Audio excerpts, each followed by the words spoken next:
살아계셔서 우리의 삶을 주관하시는 거룩하시고 은혜로우신 하나님 아버지, 찬양과 영광을 올려드립니다. 우리를 자녀로 삼으시고 순간순간 사랑으로 인도하셔서 오늘도 주님 앞에 나와 신령과 진정으로 예배하심을 감사드립니다. 이 시간 하나님 앞에 감사하며 나왔사오니 우리들의 마음을 받아주시고 우리 자신을 산제사로 드리기에 부족함이 없도록 인도하여 주시옵소서. 지난 삶 속에서 알게 모르게 지은 죄를 이 시간 회개하오니 우리를 불쌍히 여겨 주시옵소서. 주님의 말씀으로 정결함을 얻어 다시금 주님의 자녀답게 변화되는 시간 되게 하여 주시옵소서. 흠이 없으신 주님, 주님은 우리의 죄 때문에 십자가에서 쓴 제물로 들려지셨습니다. 주님의 숭고한 죽음과 헌신이 있었기에 우리가 자유를 누리게 되었음을 알게 하여 주시옵소서. 지난날 권력들의 장기 집권과 불법적 개헌을 둘러싼 부정부패에 대항하여 학생들과 시민들이 민주화를 위해 들고 일어났던 4.19 혁명을 기억합니다. 자유를 얻기 위해 무고한 희생자들이 역사의 제물로 드렸던 역사를 거울 삼아 다시는 이 땅에서 어두운 역사가 되풀이되지 않게 하여 주시옵소서. 오늘 우리로 앞서간 자들의 희생과 개혁의 의지를 간직하게 하옵소서. 지금도 우리 사회에는 불법과 편법이 난무하고 거짓과 불의가 떠나지 않고 있습니다. 우리가 4.19 혁명의 민주화 정신을 이어받아 사회의 혼란을 잠재우고 정의와 신뢰를 회복하게 하옵소서. 사회 곳곳에서 지도자들의 독선이 사라지고 민주화의 정신이 깃들게 하시고 부정과 부패의 싹이 시들고 진리와 정직이 싹트게 하옵소서. 이 사회를 혼란케 하는 비난 문화가 뿌리 뽑히게 하시고 모든 국민이 상호 협력하고 상생의 길을 선택하게 하옵소서. 바른 길을 가고자 하는 갈망이 교회로부터 일어나 사회 곳곳에 전파되기를 소원합니다. 사랑의 하나님, 어려운 여건 속에서도 오리동 제일교회 성도들이 한 마음으로 예배할 수 있도록 인도하심을 감사합니다. 또한 가정에서 유튜브로 예배드리는 성도들 위에도 하늘문을 여시고 성령 충만함과 평강을 더하여 주시옵소서. 진정으로 원하고 기도합기는 성전에 나와 주님을 마음껏 찬양하며 예배드릴 수 있는 날이 속히 오게 하여 주시옵소서. 이 시간 특별히 주의 손을 의지하여 기도합니다. 코로나 감염증으로 고통과 두려움 속에 하루하루를 보내고 있는 전 세계 지구촌을 돌아보시고 진노 중이라도 긍휼을 베풀어 주시옵소서.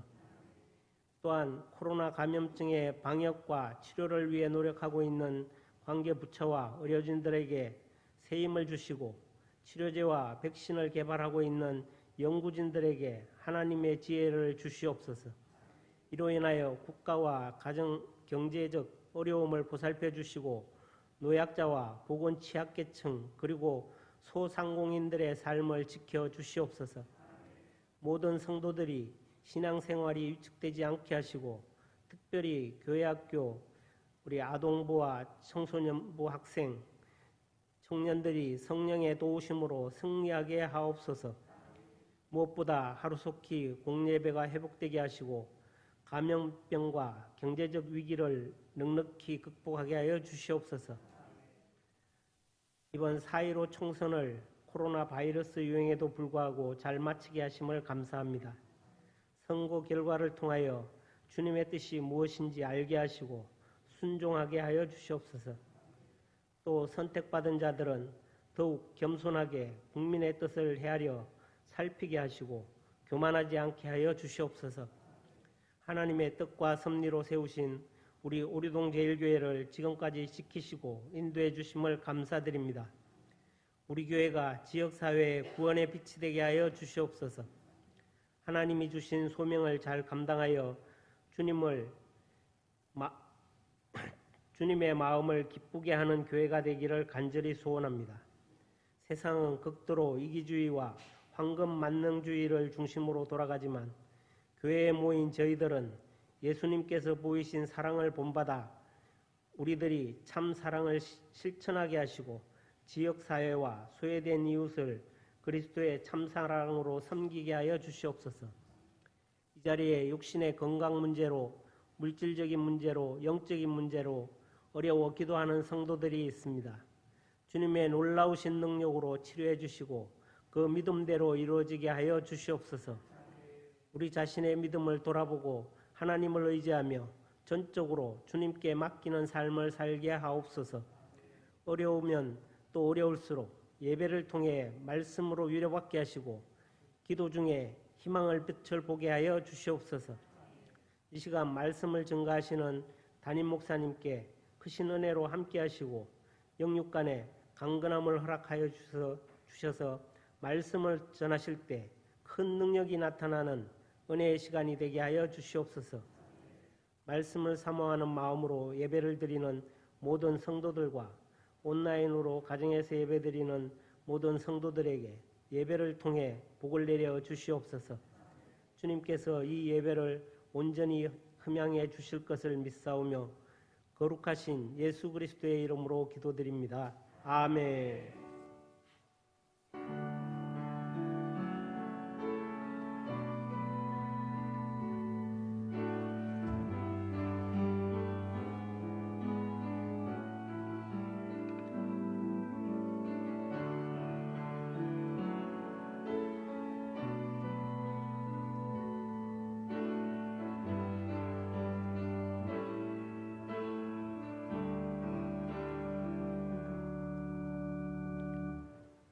오늘 이 시간 하나님께서 우리에게 주시는 말씀은 요한복음 20장 19절에서 31절까지의 말씀입니다. 요한복음 20장 19절에서 31절까지의 말씀입니다.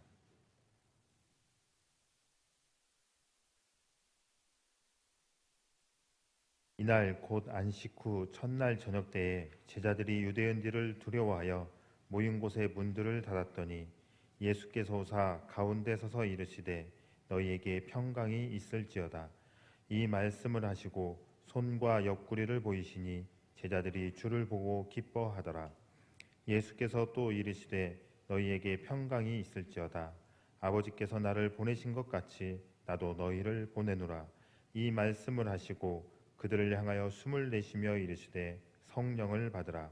너희가 누구의 죄든지 사하면 사하여질 것이요 누구의 죄든지 그대로 두면 그대로 있으리라 하시니라. 12 제자 중에 하나로서 디두모라 불리는 도마는 예수께서 오셨을 때에 함께 있지 아니한지라. 다른 제자들이 그에게 이르되 우리가 주를 보았노라 하니 도마가 이르되 내가 그의 손에 못자국을 보며 내 손가락을 그 못자국에 넣으며 내 손을 그 옆구리에 넣어보지 않고는 믿지 아니하겠노라 하니라. 여드레를 지나서 제자들이 다시 집안에 있을 때에 도마도 함께 있고 문들이 닫혔는데 예수께서 오사 가운데 서서 이르시되 너희에게 평강이 있을지어다 하시고 도마에게 이르시되 내 손가락을 이리 내밀어 내 손을 보고 내 손을 내밀어 내 옆구리에 넣어보라. 그리하여 믿음 없는 자가 되지 말고 믿는 자가 되라.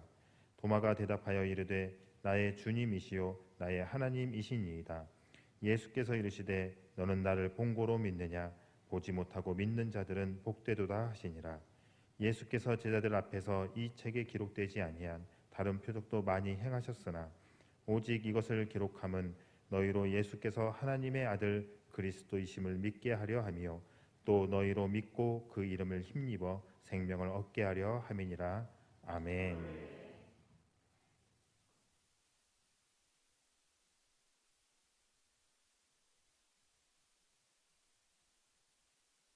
지난 주일 우리는 부활 주일로 그렇게 지키면서 그동안 일부 예배 드리지 못했었던 예배의 시간을 다시 부활시키는 그러한 시간으로 우리가 오늘도 일부 예배와 2부 예배를 이렇게 드립니다. 예수님의 부활하심에 대한 것, 이것은 역사적인 사건입니다. 그러기에 지금까지 부활의 신앙으로 우리 기독교가 날로 부흥 확장되어져 왔습니다. 오늘 이 시간에 오늘 우리의 믿음을 한번 점검해 보면서 나의 삶에도 부활의 신앙으로 모든 일들이 승리할 수 있도록 이렇게 정말 참다운 부활의 신앙이 회복되어져야 될 줄로 그렇게 믿습니다. 부활이라고 이야기했을 때에 부활이라고 하는 것은 한 생명이 완전히 죽었다가 다시 살아난 것, 그리고는 다시 죽지 않는 것까지를 포함해서 부활이라고 하는 것입니다. 그런데 이 말이 세월이 흐르면서 특별히 오늘날 이 현대에 와서 그 뜻이 상당히 변해버렸음을 알 수 있습니다. 그래서 지금 사람들이 이 부활이라고 하는 말을 얼마나 편하게 사용하는지 모릅니다. 신문에 보면 어떤 제도가 없어졌다가 다시 생겨나게 되면 무슨 제도가 부활했다 이렇게 이야기를 합니다. 운동선수가 슬럼프에 빠졌다든지 아니면은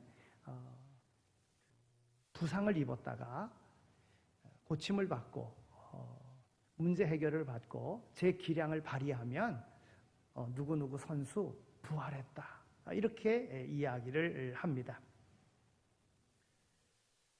그뿐만이 아니라 요즘 일부 신학자들 가운데서도 예수님의 부활을 이야기하면서 예수님의 그 부활하셨다고 하는 역사적인 사건 그 자체를 중요시 여기지 않고 예수님이 이 땅에 오셔서 사랑을 베푸시며 사셨듯이 오늘 우리가 예수님의 사랑을 베풀고 산다고 하면 그것이 바로 예수님의 정신을 이어가는 바로 부활신앙이다 이렇게 이야기하는 신학자도 있습니다. 이것은 옳은 것이 아닙니다. 그 본질을 잘 모르고 하는 그러한 이야기입니다.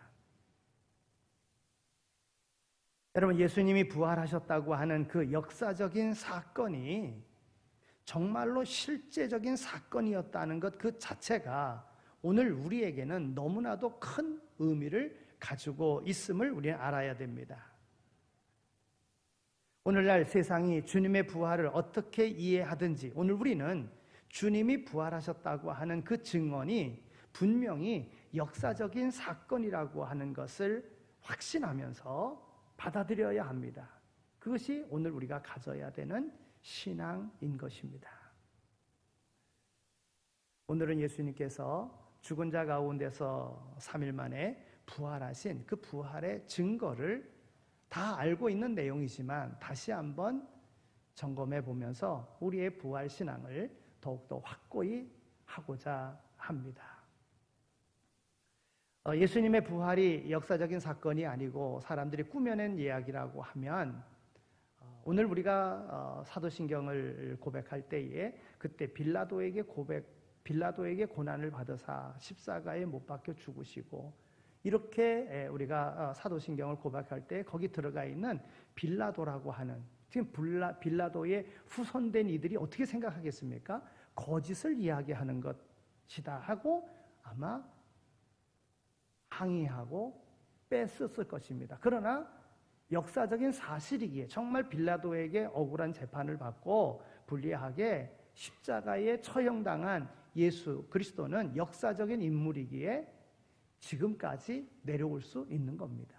그러면 우리가 부활에 대한 이 증거, 예수님의 부활하심에 대한 이 증거 몇 가지로 생각해 본다면 그 첫째가 예수님은 분명하게 죽으셨다고 하는 겁니다.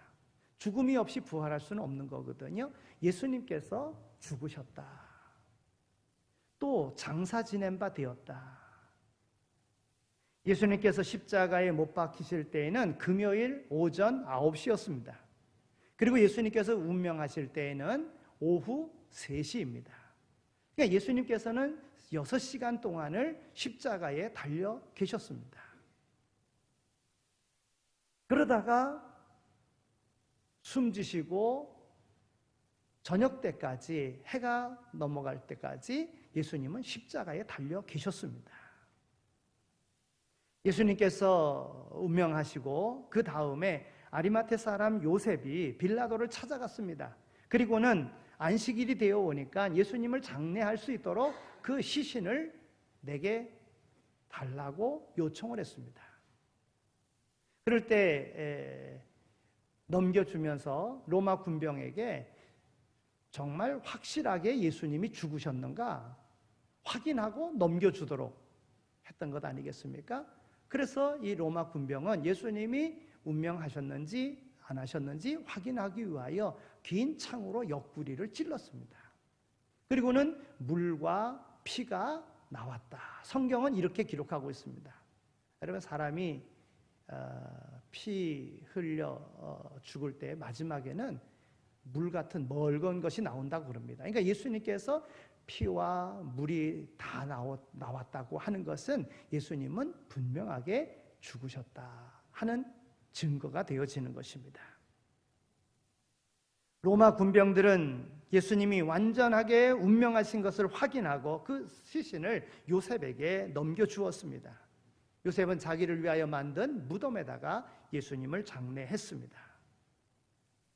그리고 예수님의 그 십자가에 죽도록 한 이 유대인들은 예수님의 그 무덤을 돌로 막았습니다.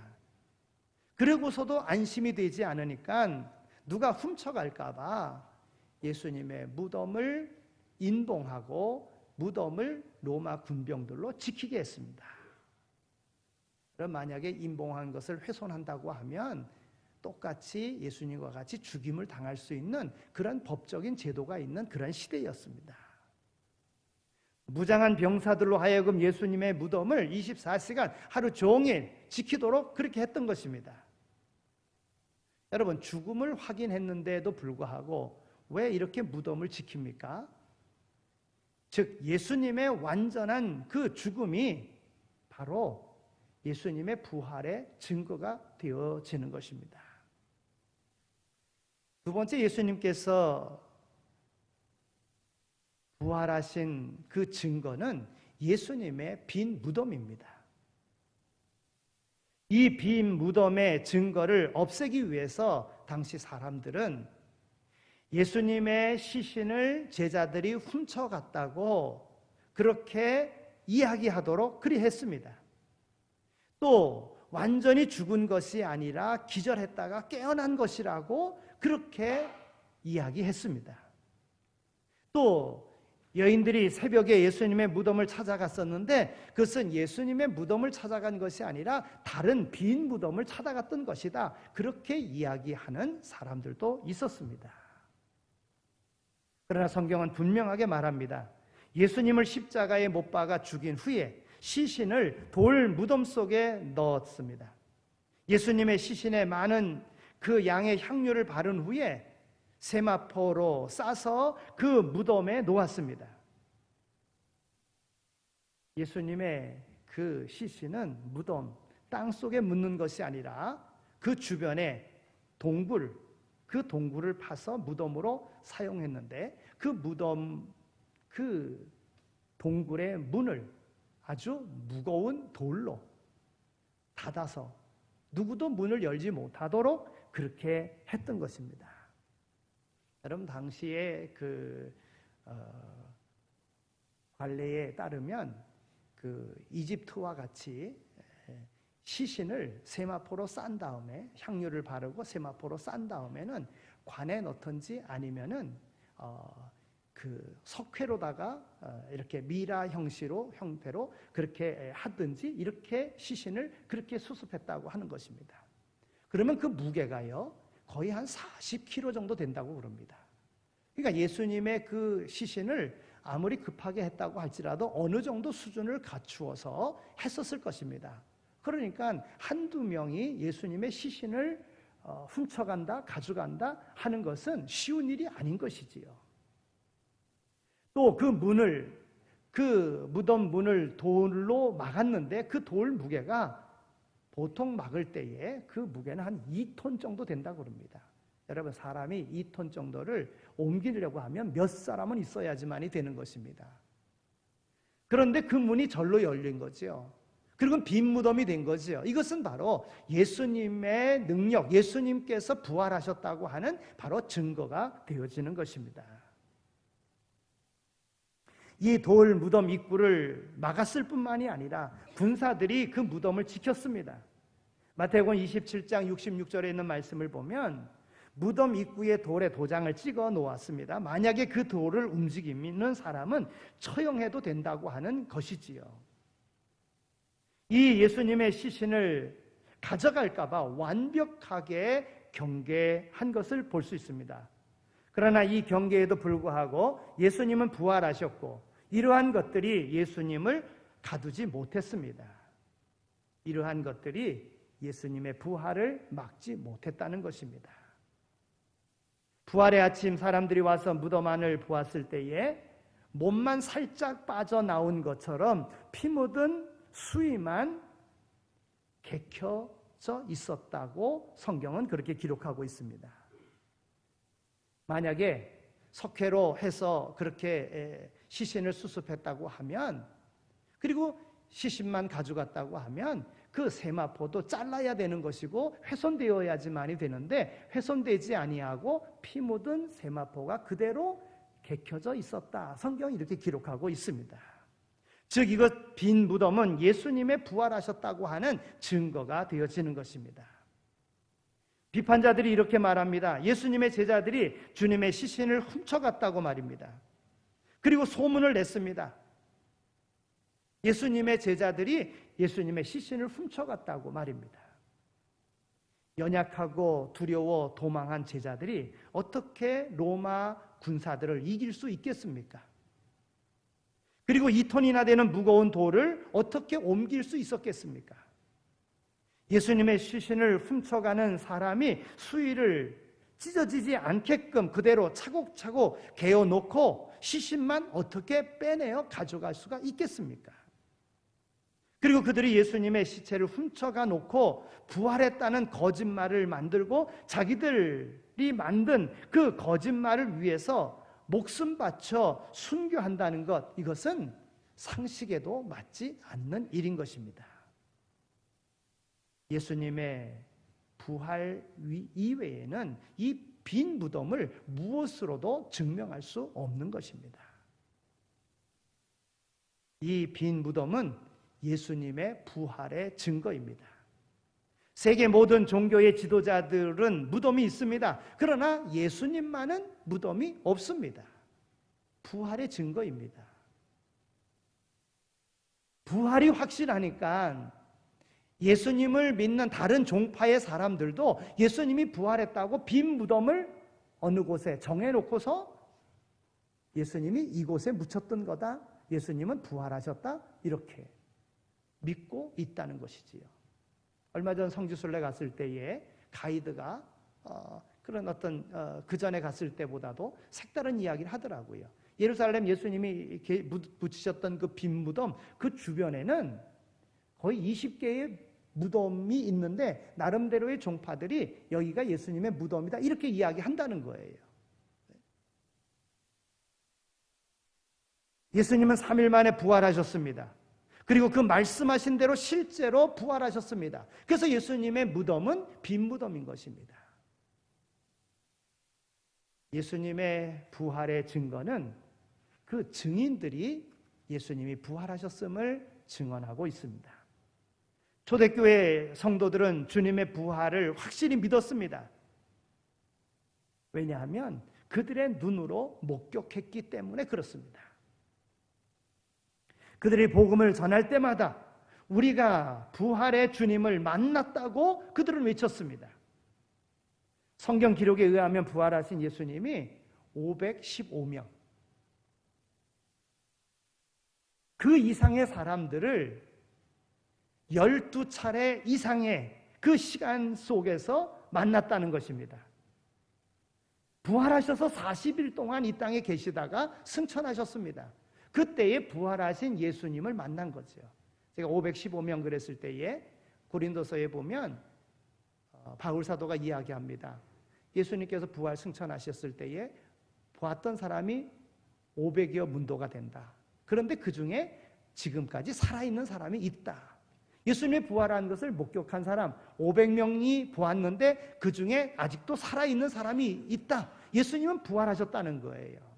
그리고 그 500명. 그리고 예수님의 12제자. 예수님이 그 제자들에게 나타나셨잖아요. 그리고 보여주셨잖아요. 여러 차례 보여주셨잖아요. 그 12명의 제자.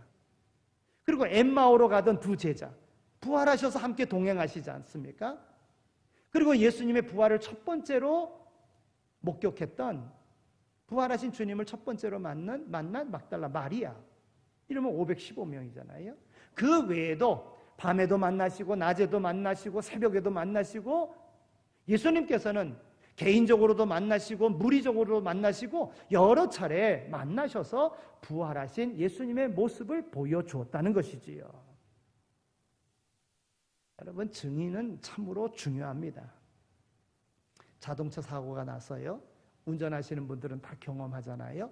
근데 둘이서 과실이 누구 잘못인지 잘 판가름이 안 답니다. 그때는 누굴 찾습니까? 증인을 찾는 거예요. 사고가 났는데 도망갔어요.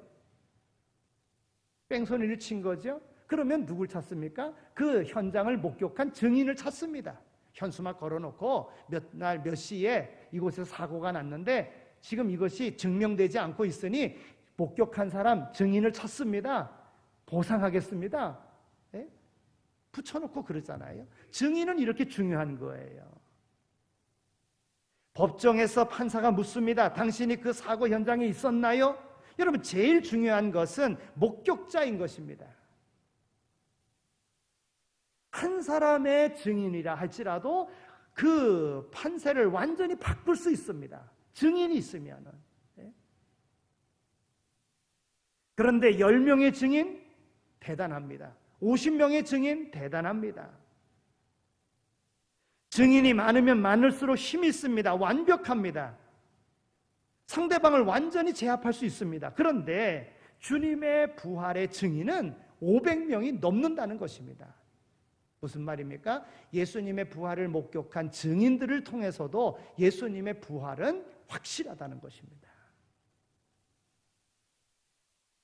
이제 말씀을 맺겠습니다. 제자들이 변화되었다고 하는 이 사실 역시도 예수님의 부활을 증명하는 사실입니다. 여러분, 사실 이보다 더 중요한 증거가 어디 있겠습니까? 부활의 주님을 만난 모든 사람들은 그 인생이 완벽하게 변화되었습니다. 변화된 그들의 삶이 예수님의 부활을 확증했습니다.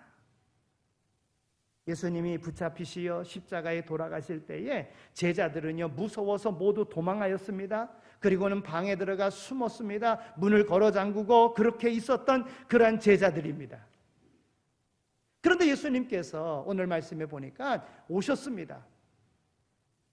그 숨어있는 제자들 가운데 오셔서 예수님이 옆구리를 내보여주면서 그 손을 만져보라고 내보여주면서 너희에게 평강이 있을지어다 말씀하셨습니다. 배반한 제자들에게 한마디 책망도 없으시고 오히려 두려워하고 근심에 찬 그들의 심령 속에 하늘의 평강으로 우리 주님께서 채워주셨습니다. 여러분, 그 후에 그들의 삶이 어떻게 되었습니까? 그들의 삶은 크게 변화되었습니다. 그렇게 겁많고 무서워했던 제자들이 갑자기 변화되어 용기 있는 사람이 되었습니다. 담대한 사람이 되었습니다. 온 세계를 다니면서 순교하기까지 예수 그리스도의 부활을 전하는 자들이 되었습니다. 누가 그들을 변화시켰습니까? 그들을 교육시킴으로 변화시켰습니까? 그들에게 물질을 주면서 돈을 주면서 이렇게 변화되라고 그렇게 했습니까? 그들에게 명예를 주면서 내가 이런 직분을 줄 터이니까 하면서 그들을 변화시켰습니까? 여러분, 세상은 그러할 수 있어요. 그러나 제자들의 변화된 것, 순교하기까지 변화된 것은 예수님의 부활하심을 그들이 목격했기 때문에 그런 거예요. 2000년 전 제자들의 삶을 변화시킨 예수님께서 오늘 이 시간 우리의 삶을 변화시켜 주실 줄로 믿습니다. 여러분, 우리의 믿음의 생활이라고 하는 것은 부활의 신앙입니다. 세상은 어렵지만 세상에 속하여 사는 자가 아니기에 세상의 어려움도 이겨나갈 수가 있는 겁니다. 여러분, 세상에 이치는 모든 것이요 심은 대로 거둡니다.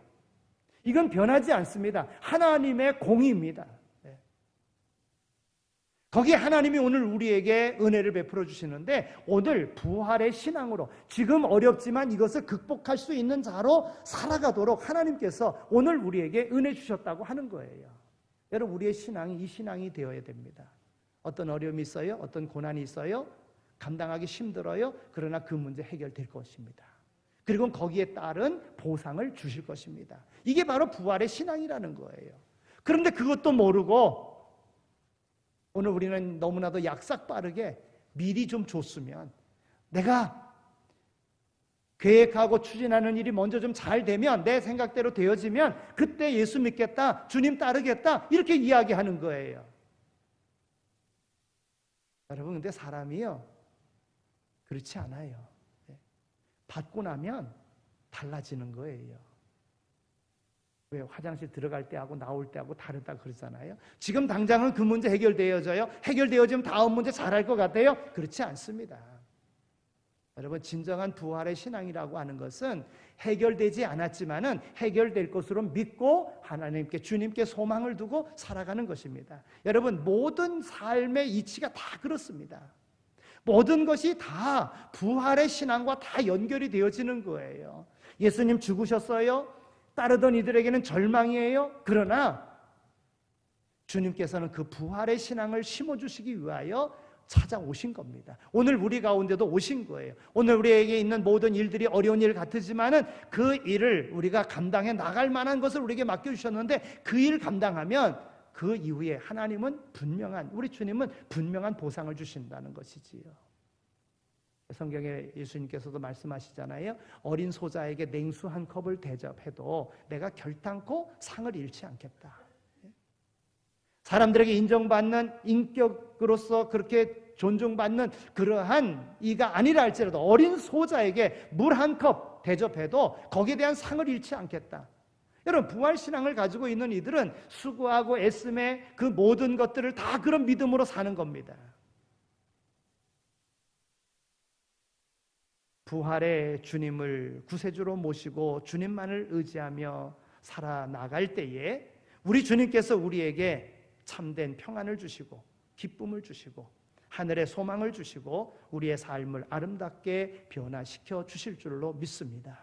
이 부활의 사건은 역사적인 사건으로 사실이다. 오늘 우리의 삶에도 분명하게 우리의 삶에 부활의 신앙으로 모든 것을 이기게끔 우리를 인도하시는, 평안을 주시고 소망을 주시고 우리의 삶에 함께 하셔서 우리를 인도하시는 주님은 변함없으신 분이시다. 전능하신 분이시다. 이 믿음으로 믿음 생활 해나갈 수 있도록 세상 사람들과 동일한 방법이 아닌 정말 부활의 신앙으로 영생의 생명을 가지고 살아가는 이 삶으로 승리하는 모두가 다 되시기를 축원합니다.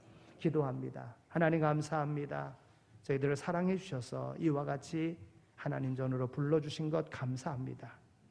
예배드리는 횟수가 중요한 것이 아니라 진정한 산제사의 예배를 하나님 기뻐 받으시는 줄 믿사오니 하나님, 예배의 성공자가 되게 하시고 하나님의 말씀대로 살아감으로 그 말씀이 우리의 삶에 이루어지는 그 아름다운 삶의 주인공들이 다 되게 하여 주옵소서.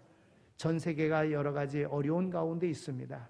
또한 이 일을 해결해 나가려고 수고하는 사람들 역시 어려움 속에 있습니다. 하나님, 단순히 이 문제를 피해가려고 하는 이러한 마음이 아니라 부활의 신앙으로 이 모든 일을 잘 해결해 나갈 수 있도록, 그리고 이러한 사건을 통해서 하나님을 더 알아갈 수 있는, 하나님을 믿을 수 있는 그러한 길로 나갈 수 있는 이 나라 이 민족 될 수 있도록 우리 하나님 역사하여 주옵소서. 하나님, 예배드림에 여러 가지 불편한 가운데 있지만 우리의 마음이 더욱더 하나님께로 가까이 갈 수 있는 하나님의 받으시는 산제사의 예배를 늘 드릴 수 있는 그러한 은혜가 우리의 삶 속에 넘쳐날 수 있도록 인도하여 주옵소서. 이 시간에도 하나님 전에 나와서 예배드리고 싶지만 여러 가지 연약함과 부족함 속에 아버지 앞에 나오지 못하는 유튜브로 예배드리는 이들이 있습니다.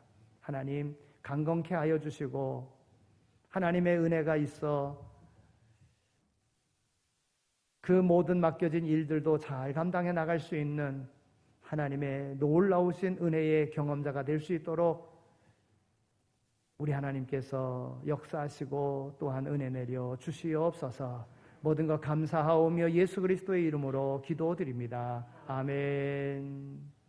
이제는 교회의 머리가 되시며 우리의 선한 목자가 되시고 부활 소망 되시는 예수 그리스도의 은혜와 우리를 사랑하시되 독생성자 아들 예수 그리스도까지 아끼지 아니하신 하나님 아버지의 극진하신 사랑하심과 성령님의 위로하시고 교통하심이 하나님의 부름받은 증인으로서 우리에게 맡겨진 모든 일 충성되이 잘 감당할 것을 마음에 다짐하고 세상으로 나가는 이 자리에 참여한 모든 이들 가운데 이제로 영원히 함께 하시길 간절히 축원하옵나이다. 아멘.